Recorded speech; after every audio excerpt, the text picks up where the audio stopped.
Whiskey Congress is in session once again. We've got our guest again, so a little bit different this time because Steve and I are not in the same place. Steve is hunkered down at home, respecting the quarantine. Ben at Existential, EXISTIAL, I'm sorry, EXIS10IAL, who has joined us before to talk about the markets, is also with us. Ben, how you doing? I'm good, thanks. Steve? I'm doing good. How are you? Good. Good. So, Ben, whenever you're here, we talk markets. The markets have been wild for the past several weeks. If you want to just jump in and say what your thoughts of, so let's just throw the date in. It is what, Tuesday the 14th of April, almost exactly 1 month into the state of Ohio being on lockdown. Not exactly. I mean, we can go out and do whatever, but it's, you know what I mean. I love throwing drinks too because I'm drinking some whiskey. I'm drinking my my Cleveland whiskey. Nice. Nice. Out of a Glencairn. Ben, what are you drinking? I'm actually drinking, I got my little 375 of Whistle Pig here. Ooh. I'm drinking 10 years old Whistle Pig tonight. I got a little orange slice in there and nice King Cube. So nice. I'm trying to do it right. What about you, Steve? I'm just drinking soda water out of a giant Steeler thermos. Are we allowed to boo that, or do no? You can boo the soda water. If you boo the Steeler glass, then we will have an issue. All right. I just don't want to pretend that that drinking whiskey is in some way not in decorum for the no. It absolutely is, especially for the people that share your company this evening. I've been on a pretty good fitness kick lately, so I'm trying to abstain for the duration. So we'll see what happens. All right, man. I can appreciate willpower, and it's something that I can certainly is commendable. So all good. When this is over, you can come work out with me. Hey, listen, man, I one of the things I look back and it was a great decision was putting a gym down in my basement. So thank God, because otherwise I'd be crawling up the walls. Everything. It would just be you and your guitar back there, Ben. Hey, you know what? Yeah, the guitar works out too. It's good to have some things to distract yourself when you're. Can you actually play the guitar? Do you sit there and strum it and act like Matthew McConaughey at bongos? Or?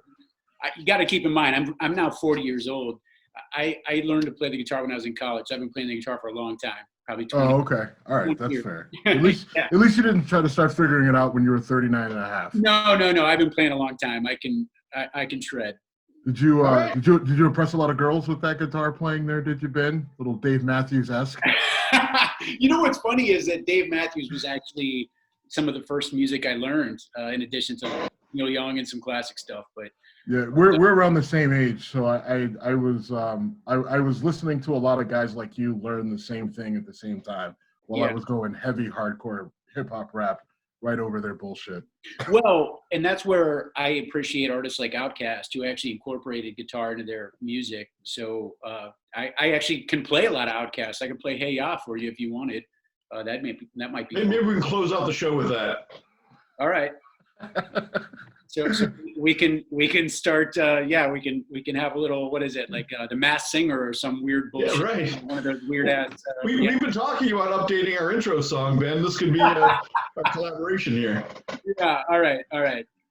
So anyway, the markets. If you're going to give an overview of what's gone on the last couple of days, what are your? Well, I guess hold on. Before we jump into the last couple of days, I think we should kind of maybe do a little bit of a backstop as to kind of where we were when people were jumping off the cliff with the market kind of going to shit, and then kind of how we got to where we are now. And for example, Jim, you and I were talking earlier, and Ben, I think you'd appreciate this, is just looking at my Robinhood account and some of the investments that I've made, I'm 40% up over the last month. Now, that's just the last month, and it's been a crazy month. But If you look at the 3-month, I'm still 5% up as to where I was really before this all started. So, I mean, the markets have been just kind of insane. Been obviously you've seen this, not quite this, but you've seen, a dip like this back in 2008. But I guess so. The one question is, how did we bounce back so quickly? And I know you talked about it a little bit last time, but if you maybe want to kind of go back into that and talk about where we are now. Sure. Well, I think for your listeners, it would be helpful to first go back and listen to our conversation, because one of the things we talked about at that time was as hard and fast as that dip was, we had discussed the expectation that it would be just as fast and violent to the upside as it was to the downside. And of course, that's now materialized to a large degree. So how we got here is just, I mean, obviously just a confluence of factors. Kind of an unprecedented thing when you just shut down the economy. In fact, the market, in my view, has been very resilient. I mean, I read a lot of analyst notes and bank notes that expected 1,500 on the S&P, 1,800 on the S&P. It turned out that 2,200 for now has been the bottom. And from there, we've seen a pretty substantial retracement. We've seen 50% of the downtrend retraced, which is pretty wild to think about that happening within a matter of 45 days. So how we got here is obviously, I mean, there's a fucking global pandemic. We shut down the fucking economy, shut down the entire world, frankly. I mean, that's what's crazy about it. And so I was actually thinking about this, and this is kind of a side thought, and we can circle back to it, but I'll just put it out there now. And let's definitely circle back to it. But when usually in the market, there's something that happens that's isolated to a country or a sector or some data point, and the market reacts to it, and it dips, and you see the typical dynamics play out. In this case, the entire world is impacted by this, and the Fed has implemented unprecedented accommodation to this market to keep it supported. I mean, to the tune of really like $8 trillion, if you really want to total it all up. So that's totally unprecedented. So what I would say is, we've never seen a global pandemic to the extent that it's affected the entire world, that the Fed has reacted so quickly with such firepower. It's almost like the market has priced in the fact that everybody's affected.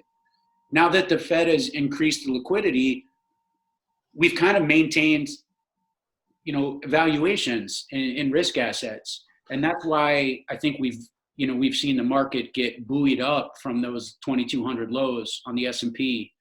Ben, let me jump in and ask you a question. So, sure. You're talking about the Fed and their, injection of liquidity.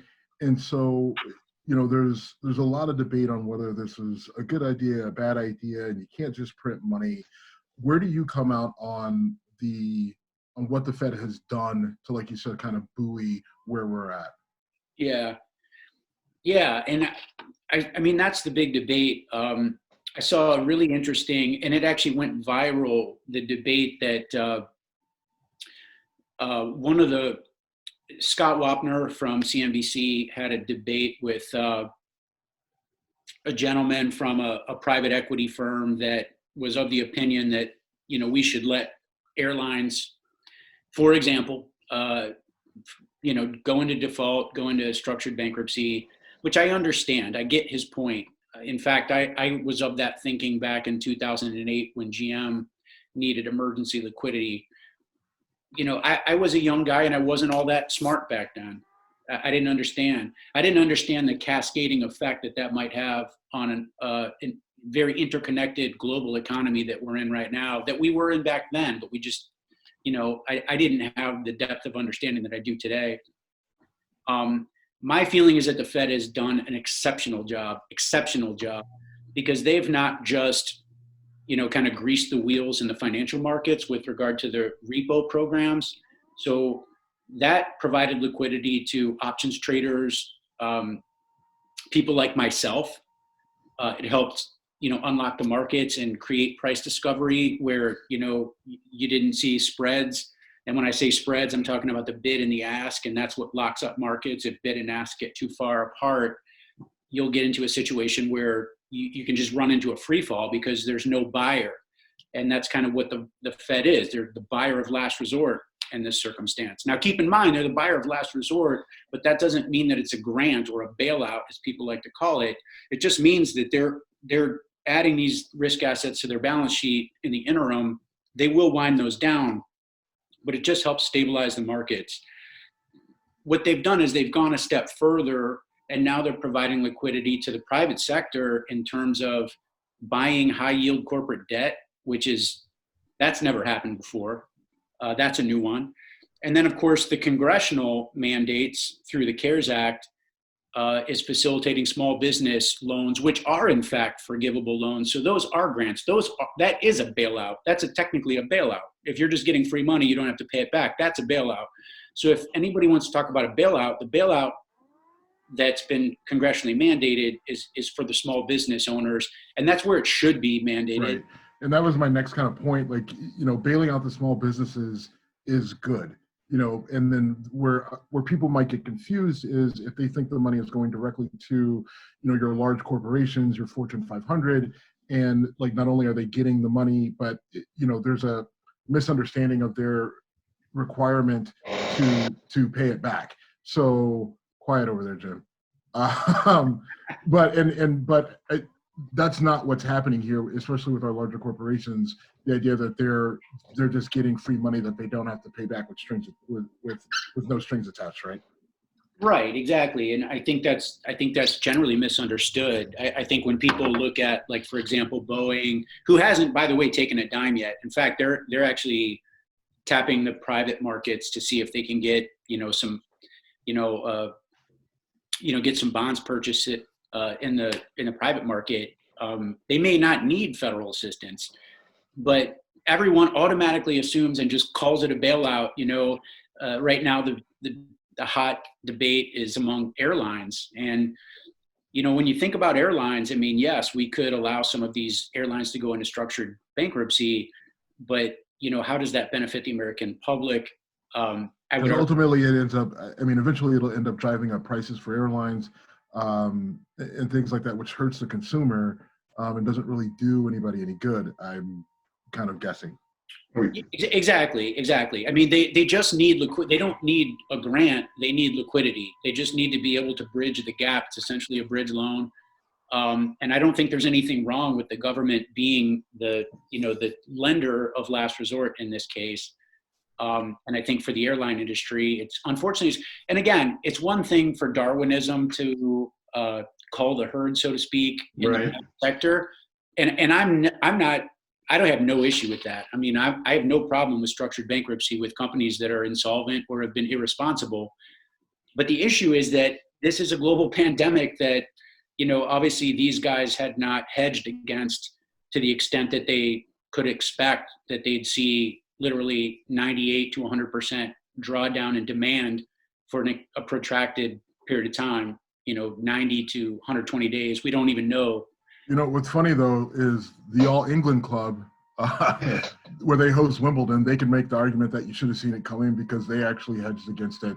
I don't know if you saw that, but they, they took out that crazy. I saw that. Yeah, which is, that's a way different scenario altogether. I mean, they have, a 2-week event, once a year that they're insuring against, as opposed to, the millions of dollars that come in for airlines on a daily basis.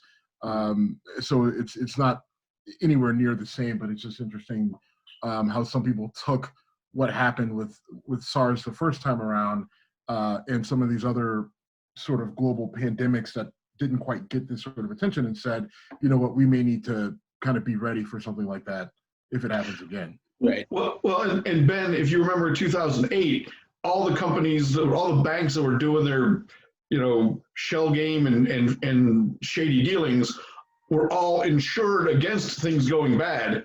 The problem is they were all insured with AIG that didn't have nearly the capital to back up what they had insured, right? Right. So this pandemic insurance, let's see how many of them made promises they can't keep. Yeah, well, there's two issues here, right? So one is the insurance and the way it's underwritten and the exceptions for specifically for pandemic. I mean, there's obviously business disruption insurance, but pandemic specifically is generally written out of these policies. So it is problematic. And Jim, to your point with regard to 2008, that was a situation where banks were over leveraged and they didn't have the reserves or liquidity to respond to the situation appropriately. So that's another big difference from back then. Banks are very well positioned to handle this kind of, financial event, certainly much better than they had been in 2008. And you guys probably saw me post the charts of the Fed balance sheet in 2008 versus the S&P versus what it looks like today. And it's two things: the speed with which the Fed has reacted. It took the Fed quite a while to react in 2008, and the market lagged behind. It didn't necessarily respond right away. In this instance, the Fed responded immediately, and the market V-bottom. I mean, we've seen, like I said, a 28% retracement as of today from a 35-point drop. So, I can tell you just my book, I'm already back above my highs. For me, it's like nothing happened at this point.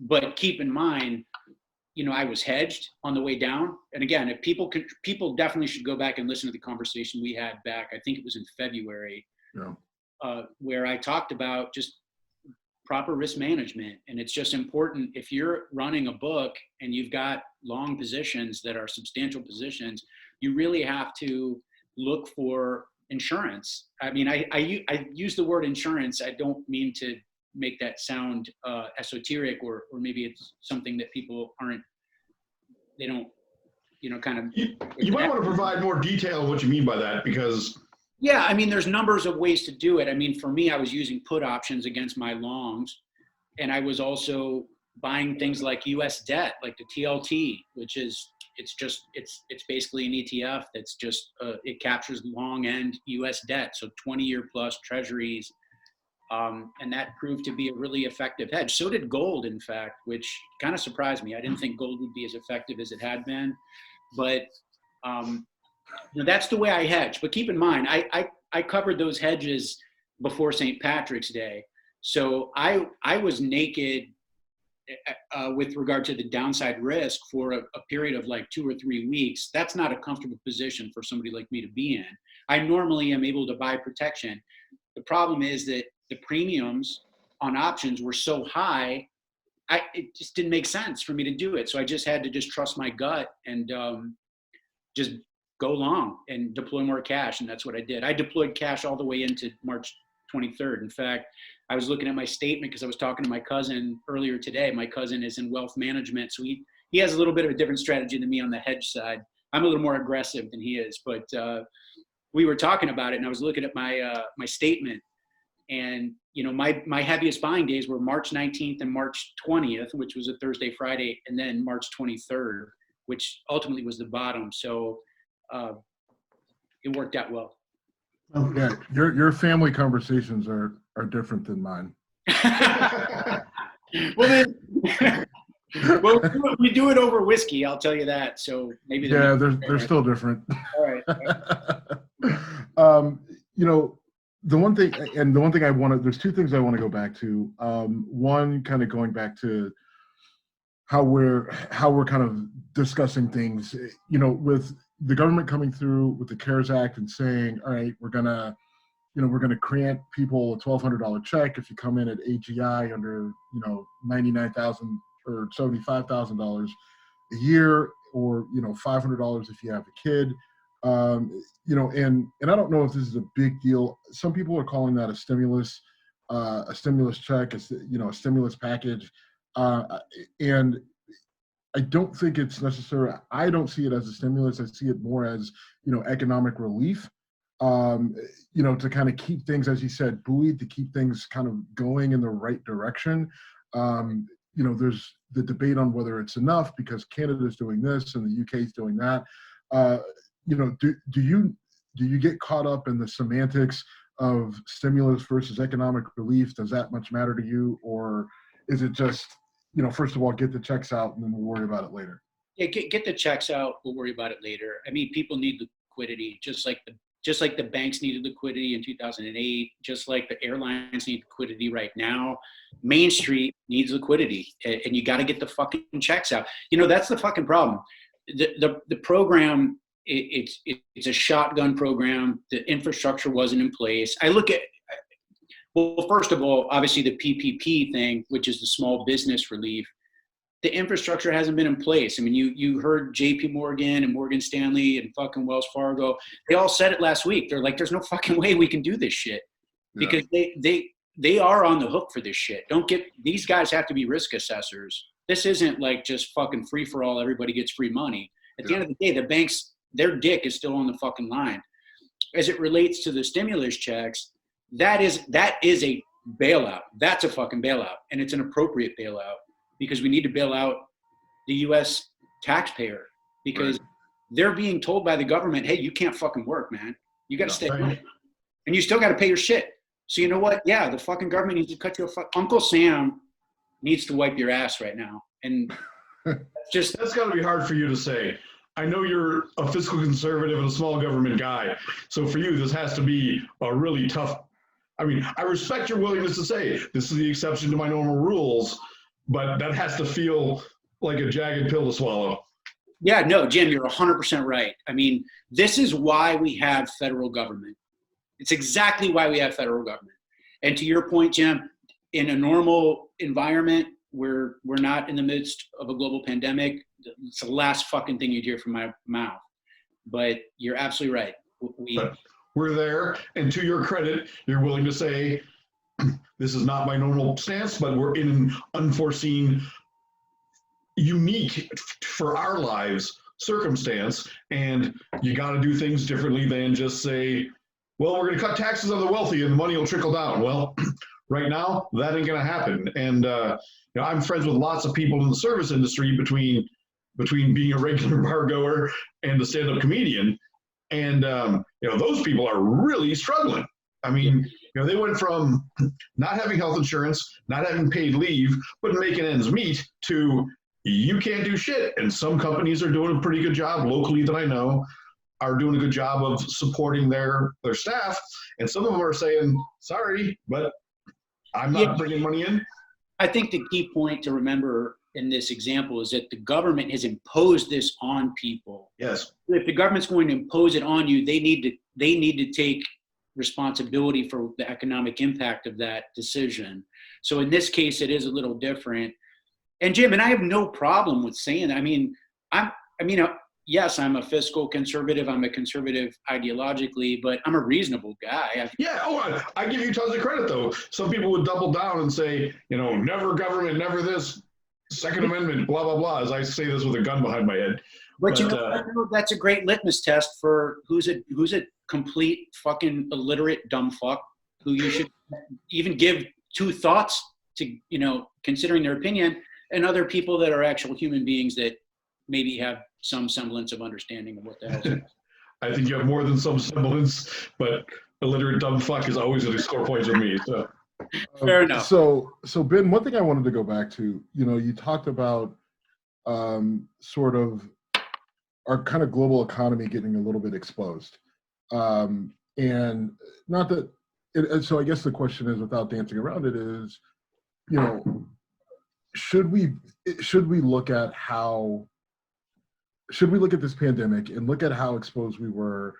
I mean, the entire world basically shut down, and it caused some major disruptions in, supply chain and the markets, as we saw. Should countries start to look at, obviously, and maybe I'm going to answer my own question, but, less dependence on China and, maybe unraveling this tangled web we have with other economies. Is that something we should consider, or do we say, let's continue to push forward, but maybe we backstop a little bit better, going forward? Well, I'll try to give you as short as an answer as possible, because I think Jim can weigh in on this and give some really interesting perspective coming from the pharmaceutical side, because that's obviously one of the most vulnerable areas. But my feeling is that we're addicted to cheap goods. I mean, let's just be honest. And our standard of living as it relates to our costs versus our income is not going to change. So globalization it's kind of here to stay, so to speak, in that sense. Now, can we reconfigure supply chains, as you pointed out? Yeah, of course we can. The question is the American consumer willing to pay a premium? And to what extent can it get undercut by someone who does stick to a supply chain that's using Asia or South America or other parts of the world that have, cheap labor and very low unit cost? So I don't think the economics necessarily change. What I do think is going to change, and then Jim, I want you to jump in on the pharmaceutical side. What I do think is going to change is this is a profound psychological shift for people. The paradigm has completely changed. There's a psychological and a behavioral change that's going to happen. We're going to start to see, I remember, I don't know if I shared this with you guys, my cousin lives in Shanghai, China. Oh. So he was kind of giving me the heads up on this stuff a long time ago. And unfortunately I could have positioned myself better from an investment standpoint, and I didn't, because I was stubborn. I was dumb. Did I get ahead of it? Sure, I got ahead of it more than most people, but I was a little bit dumb. But when you go to China, or you look at what happens just from a behavioral, sociological standpoint in Asian countries, I mean, wearing a mask around, like a surgical mask, that's normal. Not a big deal. I mean, that's going to become the normal, mode of operations here in the United States. Think about the restaurant business. Jim, you mentioned it earlier, service industry. How are restaurants going to open up and mitigate potential spread? They're going to have to, a 200 cover restaurant is now going to become a 100 cover restaurant, because you're going to have two tops that are 6 feet away from each other. I mean, there's going to be a cascading, all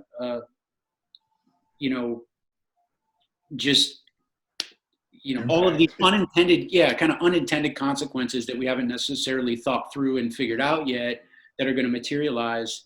And, we need to be thinking about that. It'll be a behavioral shift. We're dealing with something now that, I'll be honest, I'm someone who, when I would see footage from Seoul, South Korea, or, Beijing, or, another major Asian city, and I would still see people wearing surgical masks, I would think, you're overreacting, come on. Well, right now, I feel like I've been wrong and they were right. And without getting into the medical side of what the masks do, and to your point about the pharmaceutical industry, in every company I've worked for, they have had, I'm going to finger quote, requirements saying you can't have a product dependent on a single source. So it was never about a global pandemic. It's a situation where if your API stands for active pharmaceutical ingredient, and that's what makes a drug work. There's other things that go into making certain kinds of drugs, and I'll not nerd out on you right now. But thank you. Thanks, Steve. But the API, the actual ingredient, is a very specialized chemical manufacturing process. And every company I've ever worked for or with has said you need to have a second source. And they almost never actually do. It's in there, this is what we intend to do, but there's no real incentive for a chemical manufacturing site to be prepared to make a product when you are their second choice. Right. And a lot of times the first thing that comes into play is price. And when companies do this, they're not thinking about a global pandemic. They're thinking about, to keep it simple, let's say you have a manufacturing site in Oklahoma, and you want to be prepared for the fact that, well, Oklahoma's in Tornado Alley. If we lose that plant because of a tornado, we can't suddenly stop supplying our patients who need this drug to survive. Fact is, a lot of APIs are made in China. And even though the finished formulation is manufactured in the US under strict FDA guidance, the actual ingredient comes from China.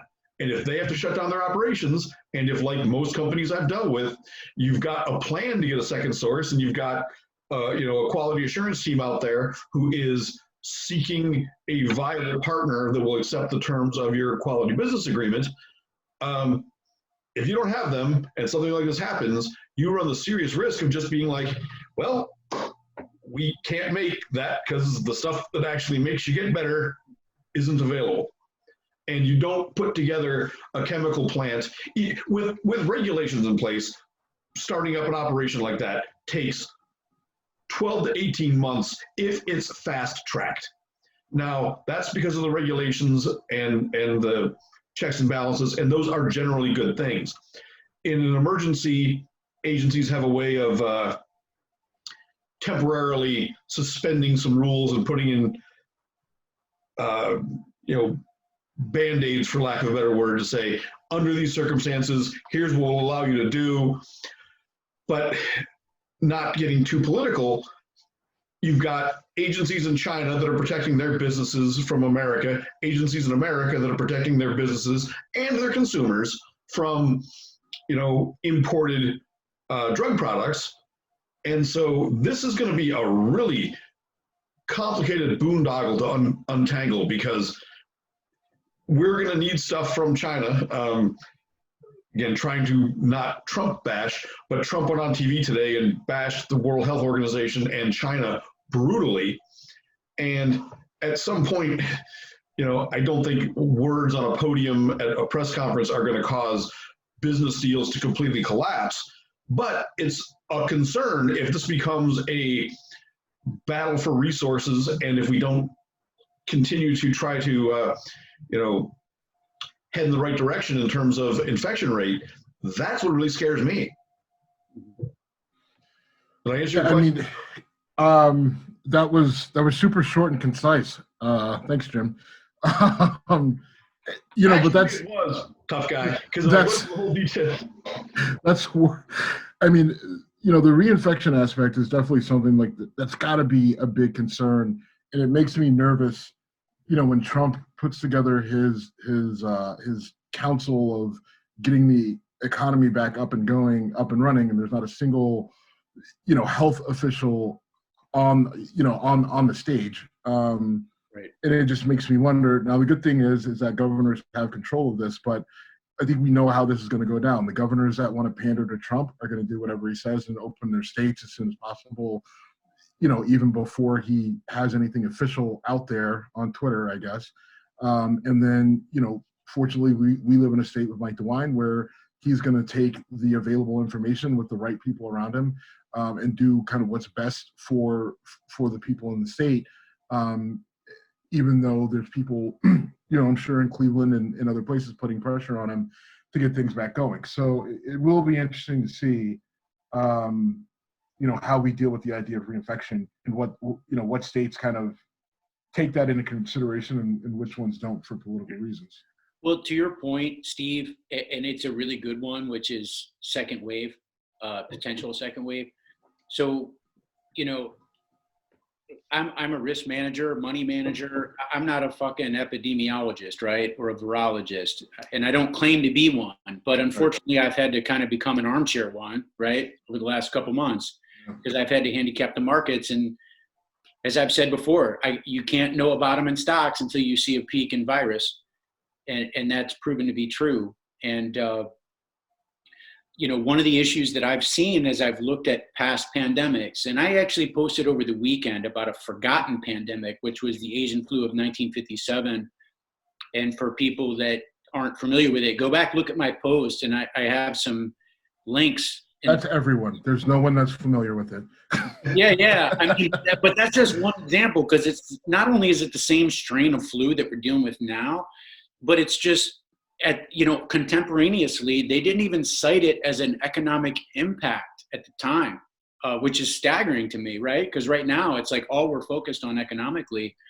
But you go back to 1918, you go back to H1N1, you go back to swine flu, you go back to Ebola, et cetera.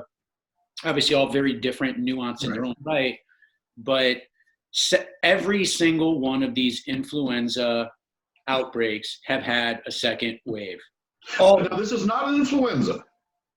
Coronaviruses are different than influenza, not to nerd on you again, but one good thing about coronavirus is, and I heard this from Dr. Fauci, and I heard it from a friend of mine who's a world-renowned microbiologist, this coronavirus does not mutate very quickly, which is really important because unlike a flu vaccine, which is, to call it a stab in the dark is unfair, but influenza mutates so fast that a flu vaccine is typically only 30 to 40% effective in a good year because the virus changes.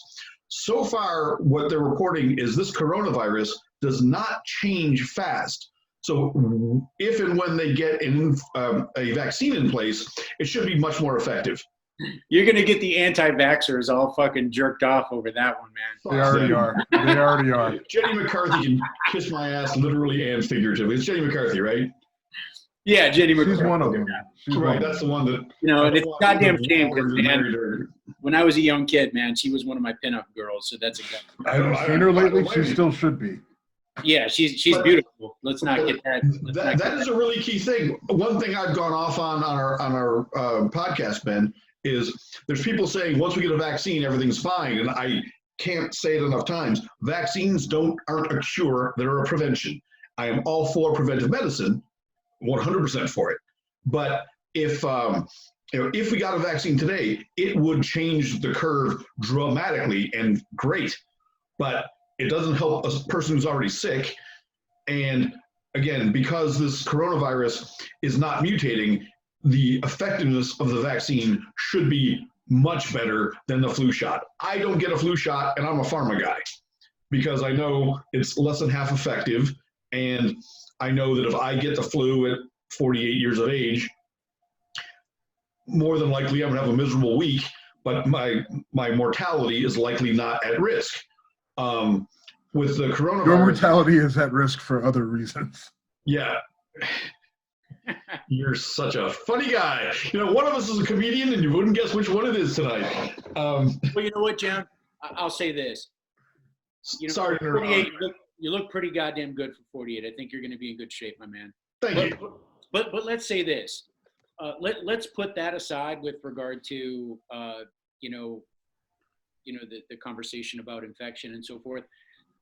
You bring up a really good point, Jim, which is more about duration. And I think that's what's really affecting the markets in terms of, trying to discern what duration looks like. And you talked about vaccination. What we really need to open up the economy and to move things forward, we do need mass deployment of testing, and not just testing with regard to infection. We also need antibody testing. So we know people who have been infected that have since recovered. So until that materializes, and this is where I really struggle with some of these fucking circle jerk clown show fucking pressers that the president's doing. I mean, this is fucking next level shit. I mean, it's unbelievable. What the fuck? I mean, that it's not, you don't have to be a virologist. You don't have to be a fucking epidemiologist. This is really simple shit to figure out. Test everybody. Create a fucking system where people can understand who's been infected, who hasn't. Test for antibodies. Test for, of course, potential spread. It's very simple. Deploy it. Engage the private sector. Incentivize them. And they're more than willing. I mean, you look at some of these Moderno and all these other companies that have been more than willing to participate. That's what we need to do to move things forward. Because okay, do you think it's really now? What I will say, and this is not necessarily defending Trump, but is that more impacted by FDA and other agencies kind of getting in the way of this like kind of needed emergency innovation? Because I don't think that's Trump that's holding that up. I think it's just they don't know how to kind of. I don't think the administration as a whole, which is much bigger than Trump, knows how to kind of put this all together. And part of that is on Trump for who he put together in his administration. But I mean, I think that there's a lot of pieces to this that are not that are part of the problem. You're keying in on the key problem, which is we have no leadership.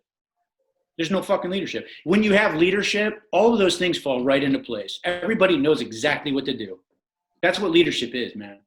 We don't have it. We got a fucking reality show trust fund guy pretending to be president. This guy has no fucking idea what he's doing. So yeah, I agree with you, Steve, 100%. It should all fall right into place, but it doesn't, because everybody's, again, this is like the, season 8 of Apprentice. People are, they just don't want to get fired. You know what I'm saying? I mean, it's a disaster. So in my view, yeah, I think that, this could easily be implemented. You could create a situation where there's a cascading, set of responsibilities across all government agencies. But right now, everybody's fighting against each other, and that comes from the top. I mean, the tone gets set from the top. Fishes rot from the head down, right? That's what they say. So that's what we're seeing. I don't know enough about fish, but sounds good. Yeah, look, it's just. So let me ask you a slightly off-track question, Ben. But I'm of the understanding that the market was terrified of Bernie Sanders being the Democratic nominee, and it's because Bernie Sanders, whether he would be an effective one or not, is a revolutionary. Now, there's certain revolutions that he was for that I am for, so I'm not trashing Bernie in any way. But the fact that Bernie is out of the picture with your fucking shotgun on the wall, you're going to tell me Bernie used to be an NRA sweetheart. And that shotgun's a double-barrel shotgun. That's Bernie would approve. All right. That gives you actually more street cred. So go ahead. There we go. But do you think that some of the markets?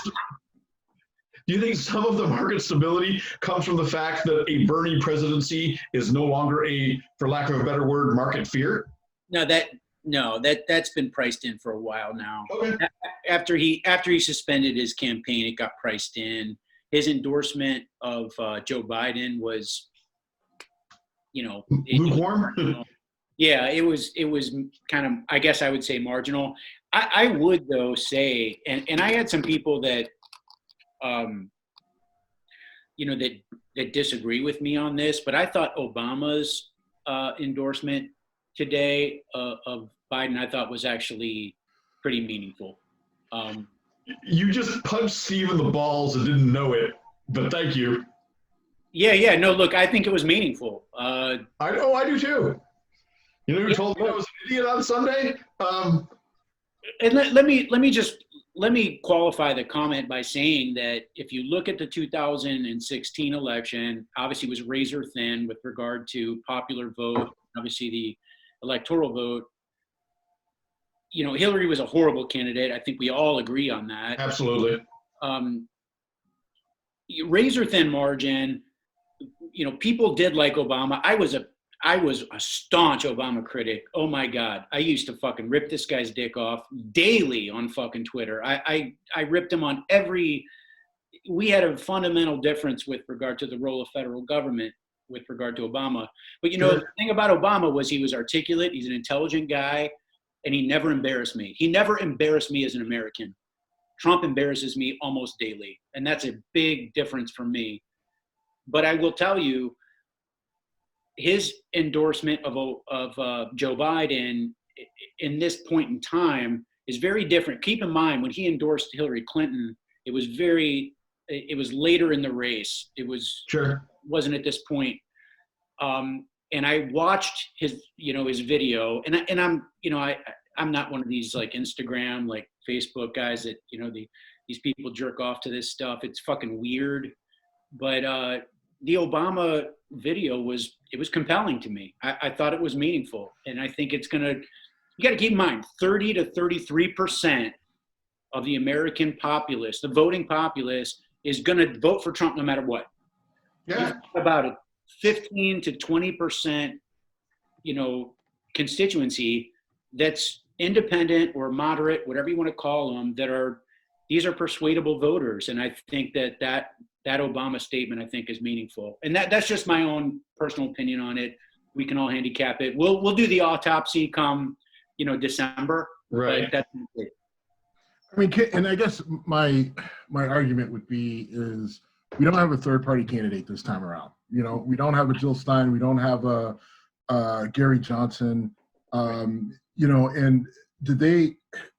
You know, if you remove those two, then does Hillary get elected, or do those people opt to not vote at all? And so my thing is that chances are, if you get rid of Jill Stein and you get rid of Gary Johnson, then maybe you actually do end up seeing Hillary get elected. Now, I'd have to look at, you know, we'd have to look at the Electoral College, and we have to look at who voted for who in what state.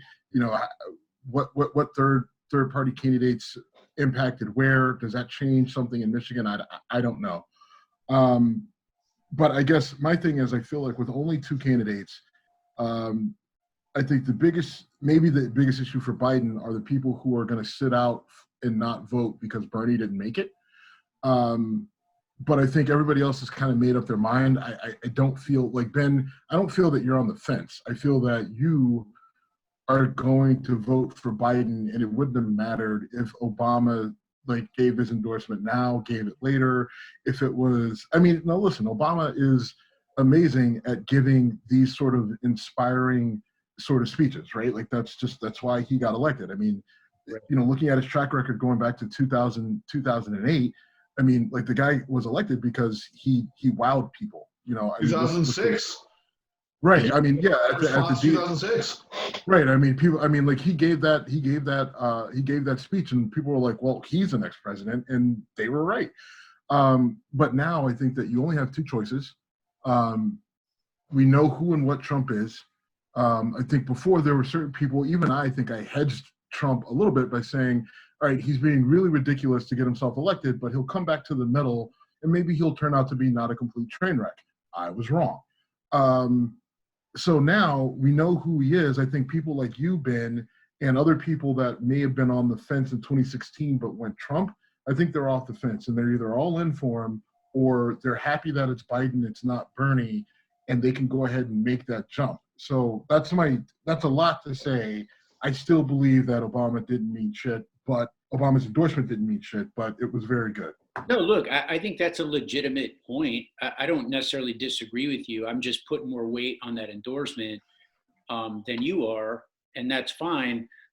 But I think it's really important to note, I mean, I'm a staunch conservative ideologically, right? My whole life. I mean, I've always voted Republican in any election that I've participated in. Now, Ben, I should also point out that the only reason I'm even pushing back on this so hard is just that we recorded on Sunday, and I said that it wouldn't mean anything. So now I kind of have to. No, the lawyer kicks in. The lawyer kicks in is like, I am now getting told I'm wrong by a guy who should be on my side, while Jim smugly grins at me. That's right. Listen, if it was the markets, I'd say, you know, I have domain over that. But if it's back to politics, so Steve, you have as much domain as I do.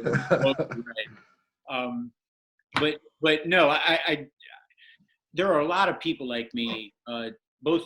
To you, Steve, and Jim, I mean, there's a lot of people like me that are conservative ideologically that have a real problem with Trump. And I think that has essentially gained momentum over the last, not just over the last, 3 years of his presidency, but certainly over the way that this pandemic has been handled, because the evidence is just extraordinarily damning. There is video, there's audio, not only him, but his surrogates, his media surrogates, they have downplayed this from the very beginning, and they look like goddamn fools. Goddamn fools, man. So. And they're talking revisionist history now, which to me, a leader doesn't play the blame game while the, exactly right. house is on fire. Exactly. You know what a leader does? They eat shit. The leader says, you know what? I was fucking wrong, and I fucked up, and I'm sorry, and I'm going to make it fucking right. And here's how I'm going to do it. And I'm going to lay it out for you. That's what a leader does. You know what fucking Donald Trump does? He points fucking fingers. He says, you know what? It's the media's fault. It's the fucking Democrats' fault. It's the fucking Chinese fault. Fuck this fucking asshole. I get fucking so upset watching this fucking cocksucker. I get so fucking pissed. I mean, this guy, he's a fucking pretender. How the fuck did this guy get elected? It's a disaster. It's a total fucking disaster. I'm sorry, I don't mean to get. No. Other than that, though, he's fine. You're speaking my language. But I mean, to make light of it, the fact is we're still in the middle of this situation. It's one thing when the ship is wrecked and you reach shore and you want to say, I told you to look at the chart. That's one thing. But when you're heading towards the fucking iceberg or the whatever other nautical analogy I'm going to sneak in here, when you're heading towards it and you're like, we need all hands on deck. And I watched Andrew Cuomo's press conference today, and he basically said, I'm not going to fight with Donald Trump. I'm not going to get into these games. We need to be together on this. And Trump will say that sort of thing for about 3 minutes and then totally derail. And it's maddening that he doesn't recognize now is a time for not talking about my ratings, not talking about, well, the market's going to be better than the greatest market I ever created. It's like, how about that? You just mentioned ratings. How about that? How about that tweet the other day where he's like, these COVID pressers have the best ratings. Did you guys remember the tweet? Oh, yeah. They had Monday Night Football ratings. Okay. So the whole fucking country's on fucking lockdown. We got fucking almost 20,000 people fucking dead. And every fucking news network is carrying the fucking shit. And you think that the ratings are great because, like, you're a great president? Like, dude, I got no other choice but to watch your shit. I'm on lockdown. What the fuck else am I going to do? It's not like not true. You've got Tiger King. You have Tiger King. Fuck Tiger King, man. That's nonsense, too. Fuck Tiger King. Fuck Carol Baskin, by the way. And her husband. Crazy. But seriously, I mean, that blew my mind. Although at this point, nothing really surprises me, when it comes to just dumb shit that he's going to say. And, I have just come to expect that he's going to say the dumb shit that you would not want a president to say, a CEO to say, your superintendent of your local school, the guy who runs a local cigar shop. You know what I mean? Like, he's not a good leader. And so as a country, we have to push through, and we have to kind of pick through his bullshit. We have to listen to the people around him. A guy like Fauci, you listen to what he says, but you have to be careful with him, because if it was up to him, he'd shut everything down for another year and a half. So the balance comes somewhere between the extremes of a scientist like Fauci and the extremes of the ridiculousness of Trump. And I think where you end up is, all right, for right now, I'm going to lean on my state government. I'm going to lean on, Mike DeWine and the people that I have right here who I know are doing shit right, and then we'll address all this shit with Trump when it comes to November. And hopefully as a country, we make the right decision. If we got to deal with them for another 4 years, and for fuck's sake, but at least we know how to deal with them and we know what to expect. Well, you're touching on a key point, and you've already seen this materialize. There's already alliances on both coasts of governors that are saying, hey, we're going to work together and create these alliances where we're going to help each other out. That they're filling the void of leadership. Yeah. I mean, that's the beauty of our government, right? Yeah. And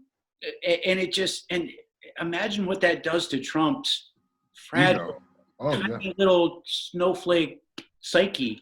I mean, goddamn, his tiny little dick is getting exposed. I mean, it's coming. I mean, there's no problem there, believe me. But seriously, I mean, honestly, the fact that you have state governors stepping up and creating alliances, I can't imagine what that does to Trump's mentality. You're going to look, this guy he's already lost his shit for sure. I mean, the last press, did you see the last presser when he berated that reporter for asking? Yes. Yeah. So that was amazing. Did you see today's? I didn't even watch. I catch the highlights on Twitter, honestly. He he went on a rant where he talked about how I'm going to talk to the CEOs of all these major companies. And then he literally spent, so I was watching CNN, shut up, Steve. I was watching CNN and Wolf Blitzer goes, the president's back. I'm fine with CNN. That's No, Steve, you should all the time. Terrible. Come on, they're not that bad. I mean, they're bad, but they're not that bad. Anyway, They're very so bad. Wolf Blitzer says, let's cut back to the president. He's going to the podium. And he goes to the podium and he starts naming companies and their CEOs and throwing in random praise for, and Mark Zuckerberg from Facebook and Apple, one of the best companies ever. Good job, Tim Cooks. And he split by like 3 minutes reading off company names and CEOs to the point where CNN said, back to you, Wolf, because I just couldn't take, like, he was reading the roll call. I looked it up, and this is not something I verified, but they said he listed over 100 companies and their CEOs. Just like, I mean, look, I have no issue. Hey, still got good ratings though. he did get good ratings. I have absolutely no issue with these news networks breaking away or even covering it, period, because it's all nonsense. I mean, honestly, you watch Cuomo's daily presser, it's so much more informative and direct, and it's just hard data, and it's not some circle jerk. You watch the fucking Trump shit, and it's all it is. It's a circle jerk, and I don't understand the significance of that. Under the Being a native New Yorker, granted Western New York, I have a lot of family in New York. Being completely honest, I don't like Andrew Cuomo. And it's mostly because of Second Amendment issues, because he jammed through the New York State legislature one of the dumbest gun laws ever. My family is largely right wing, so I have to listen to them say, there's your guy. I'm like, he's not my guy. But I'm not an Andrew Cuomo fan. Having said that, he's coming out of this looking real good. Mike DeWine, who is a very conservative Republican who I did not vote for, I think has done an outstanding job. In fact, I initially, when I was in a bar on March 15th, when he was having his press conference, and everyone in the bar, most of whom work in the service industry, were on pins and needles. And in the back of my mind, I'm thinking, you are overreacting. There is no way Mike DeWine, on a sunny day when everything's looking great, is going to say you can't go out and drink in Cleveland, Ohio 2 days before St. Patrick's Day. And obviously I was proven wrong. And obviously Mike DeWine did the right fucking thing. Steve had me over for dinner the other day with the phenomenal lamb that he smoked. And we were talking at his place about how had normalcy, finger quoted, been left in place, I would have been out on St. Patrick's Day. And the likelihood that I would not have put myself at serious risk is zero. I'm not saying I would have gotten COVID, but I would have with a bunch of idiots on St. Patrick's Day drinking, close proximity, doing stupid things. And in retrospect, great job, Mike DeWine. I respect what he's done. So I'm gonna jump in on the Trump bashing session here. Just because I know we're pushing up against the hour. Sure. So Ben, I know we're not going to go and give out our favorite stock picks and options and put calls and everything else, but I guess what are your thoughts on the market like moving forward? How should people maybe what are some sectors that people should be thinking about if they want to get into investing, or if they're just kind of looking at the markets trying to figure out what to do. I for the most part stayed put, and I looked at a couple companies, some JD out of Asia, some EFTs and some other things. So where should people kind of be looking, knowing that we can't predict what's coming, but just to kind of give the people a thought of where they should be looking. Get me out of this, God damn it.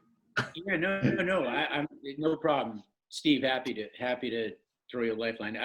Look, my feeling is, my and look, having navigated through this, the base case has proven fucking 150% right. And if you guys want to go back and listen to our conversation from back in January or February, whenever that was, tech, cloud, AI, automation, robotics, anything tech has been the leader, and it will continue to be the leader. And that's just a function of Moore's law. I think you're going to continue to see growth in those spaces. I think the other contrarian play is energy right now. I mean, obviously oil has gotten absolutely better. I think energy is a great contrarian play. I do have energy exposure that I've enhanced in this weakness. A lot of it's high yield, so they're going to pay you a dividend. They're going to pay you just to hold the fucking stock in some cases. But you got to find the right balance sheet. You got to find the right companies. I mean, you just can't buy any old oil company. So my feeling is there's a lot of opportunity out there. It's a stock picker's market. And one of the things that a lot of financial advisors, wealth managers are going to tell you generally is, hey, use index funds. That's the way to go. That's not the way to go anymore. It's a stock picker's market now. This is my fucking wonderland. I'm in I don't know if I told you guys this via text. I've shared the messaging with a few other people, but this is ideal environment for somebody in my position doing what I do.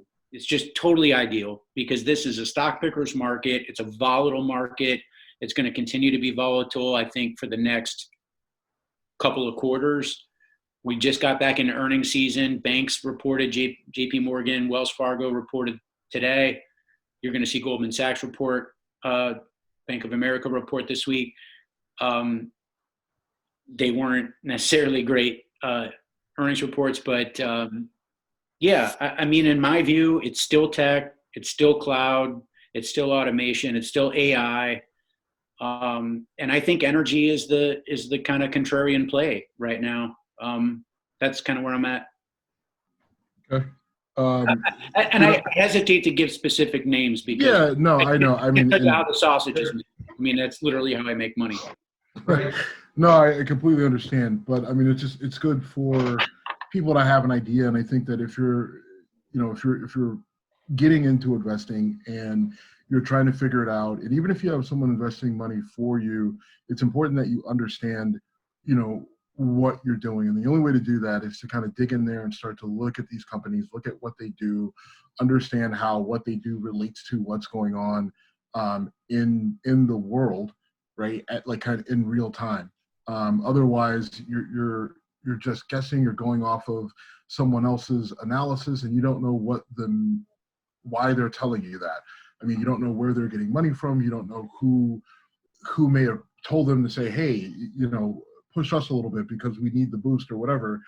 So you really have to do that research on your own. And when you start to do that and you really start to kind of embrace, the analysis, I guess, then I'm not saying it becomes easy. I can't tell you that over the last 2 months I've become a whiz, but you do start to notice trends and you start to understand how this stuff works.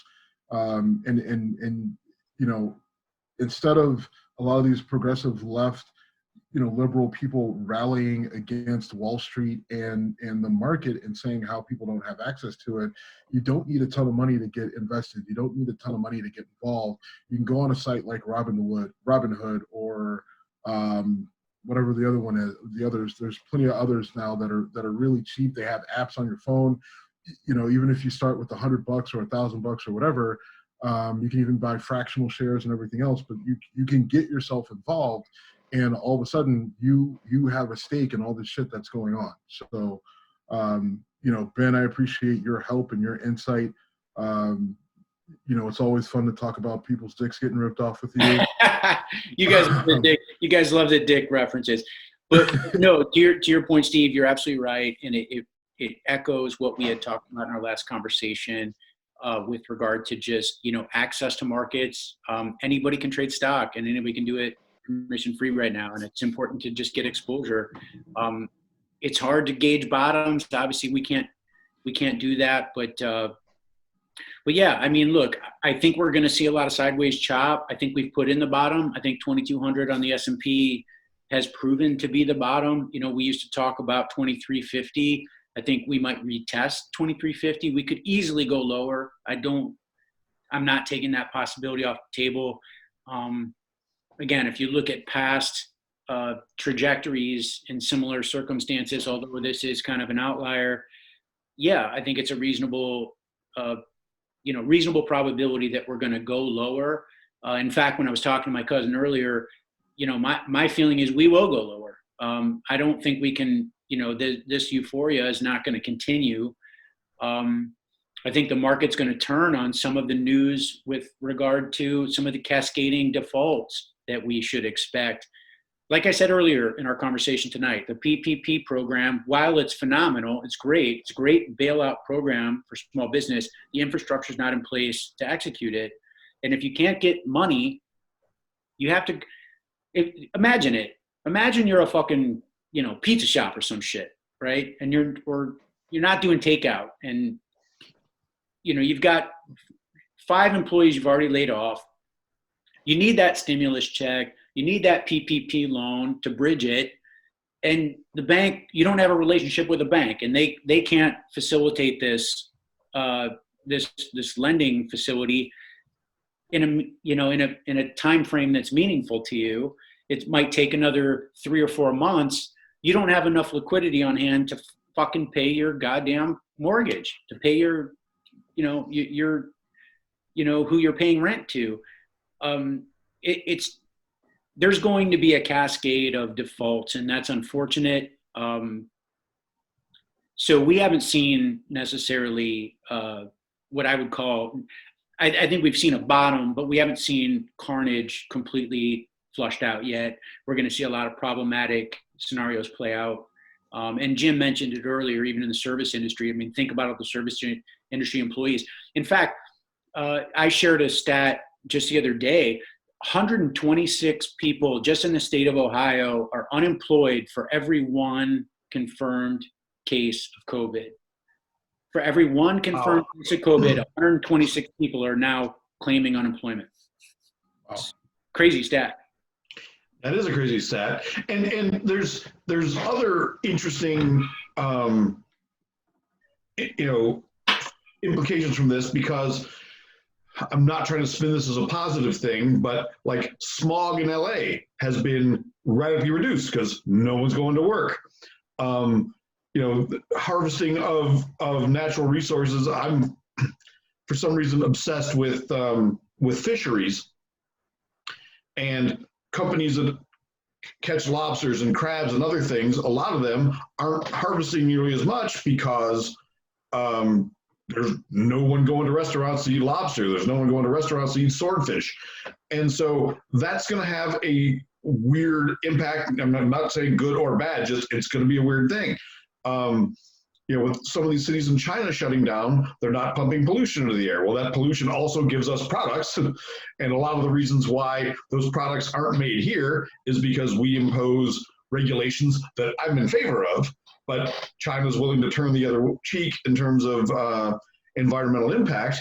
And when they're shut down, there's effects, good and bad, as a result of that. And none of us know how those will shake out. Yeah. So we'll see that cascading effect materialize over the next couple of months, several months potentially. Right. And again, that second wave of infection is something we need to be concerned about, because that has proven to be the case in just from a historical standpoint. But gentlemen, we should definitely continue to reconvene and certainly revisit what's happening with markets. I mean, we've seen some upward trajectory, which is really nice. I think it's given people an opportunity to reposition. When you guys had talked to me from our last conversation, one of the things I talked about was positioning, and that's what's helped me kind of survive through this, is just proper positioning. When I say that, I'm talking about risk positioning. being hedged, having cash, you have to be able to have optionality, and optionality is very expensive when the market is quote unquote cheap. And that's the way to be. And we'll see how the next few weeks go, but we're in the mid, we're diving into earnings season. So we're going to get, a lot of companies are suspending guidance, so we won't really get a lot of insight into that. But like I said, most of the major banks and analysts have written off retesting the 2,200 low. I think 2,350 is probably going to be our retest. So, I would be mentally prepared for that. And to your question, Steve, about where people want to be positioned, like I said, I don't think you can go wrong with tech, cloud, AI, automation, robotics, those types of industries, those types of sectors. Energy, I do think energy has a fighting fucking chance, even though, oil's gotten shit kicked out of it. I really do think there's opportunity in energy. And keep in mind, there's a lot of high yield companies. And of course, those yields might not necessarily be safe, but I do think energy is a contrarian play right now that makes sense. So, well, it's the market. There's risk. And so, yeah. Energy is definitely one of those. And every sector that you talked about, whether it's energy or cloud or tech or automation, there's risk in all of them, Yeah. So, it's just, it's part of the game. So, Yeah. well, Ben, I appreciate you hopping on with us tonight. Kind of quick last minute, but it was fun as usual. Jim. Yes, Steven? Thanks, buddy. Thanks, buddy. You guys are great, man. I love you guys both, man. You have no idea, Ben. You landed a cake to the dentist that he did not see coming. Well, listen, man, we're all on quarantine, so we might as well set up another conversation here in the next few days. Yeah, absolutely. Let's see how the next couple of days play out, and maybe hop on again this weekend just to see kind of where everything is. All right. So, thanks for listening. Ben, you want to throw any social media or business plugs out there before we shut it down? No, not at all. Don't follow me on Twitter. Leave me alone. Just if you want to follow me on Twitter, just take it for what it is. I put out information and research and by the way, some of the shit I pay for, and I put it out on Twitter for free. So I don't want to hear your fucking opinion about it. Yeah, don't follow me on Twitter, please. Okay. So he's not existential on Twitter. Anyway, I have enough fucking followers. Always good talking to you. I have a hard enough time dealing with the followers I have. So we're not going to ask you to close us out with a guitar riff, but good conversation, guys. And we are at Whiskey Congress on Instagram and Twitter. You can email Steve at steve@whiskeycongress.com or me, Jim@whiskeycongress.com. Thank you very much, and we'll talk to you again soon. Thanks, Jim. Appreciate it. Thanks, Steve. Appreciate you guys.